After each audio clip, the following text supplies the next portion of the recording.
Þeistareykjastöð er jarðvarmastöð miðja vegu milli Mývatnssveitar og Húsavíkur. Hún er fyrsta jarðvarmastöðin sem Landsvirkjun reisti frá grunni og var frá upphafi hugsuð sem virkjun sem gæti stækkað með aukinni orkuþörf samfélagsins. Til að auka orkuvinnslu á Þeistareykjum verður sett upp svokölluð toppvél sem virkjar ónýtt þrýstifall gufu frá háþrýstum holum.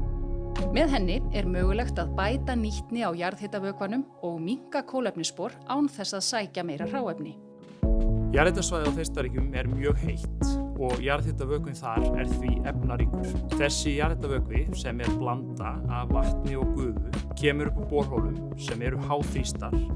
Þessi háþrýstingur er svo felldur á holutopp með svokölluðum blendum. Þetta er gert til þess að forðast útfellingar í borholunum áður en að jarðhitavökvinn er svo aftur leiddur inn í vinnslurásina. Nú ætlum við að virkja þennan háþrýsting. Toppvélin mun nýta þrýstitopp jarðhitavökvans áður en hann fer áfram inn í vinnslurás núverandi stöðvar. Í stað þess að fella þrýstinginn efst í háþrýstuholunum verður háþrýstur vökvinn leiddur að toppvélinni og nýttur til raforkuvinnslu. Þaðan fer jarðhitavökvinn í núverandi skiljustöð og áfram sína venjubundnu leið. Hér er því verið að auka rekstraröryggi núverandi borhola og nýta betur orkuna sem býr í jarðhitavökvanum. Áætlað afl toppvélarinnar er 20 til 25 megavött og orkuvinnsla allt að 210 gigawattstundum á ári. Vélarhús toppvélarinnar verður sunnan við núverandi skiljustöð Þeistareykjastöðvar. Leggja þarf nýja gufuveitu frá háþrýstuholunum og að toppvélinni að mestu leyti samhliða núverandi lögnum. Fyrir utan þessar framkvæmdir og vélarhúsið sjálft kallar verkefnið ekki á frekari uppbyggingu innviða heldur nýtir þá sem fyrir eru.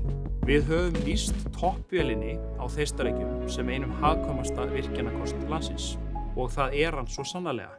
Við náum þarna að nýta mun betur núverandi auðlind án þess að afla nýrrar gufu. Eftir því sem við komumst næst er þetta í fyrsta skipti á heimsvísu sem vél með þetta háan þrýsting er sett upp sem hluti af jarðvarmastöð. Þegar toppvélin verður komin í notkun minnkar kolefnisspor á hverja unna orkueiningu og hún gerir okkur kleift að hámarka afraksturinn af orkuauðlindinni.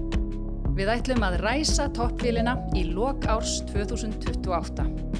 Framtíðarsýn okkar er sjálfbær heimur knúinn endurnýjanlegri orku. Toppvélin á Þeistareykjum er mikilvægt skref í þá átt.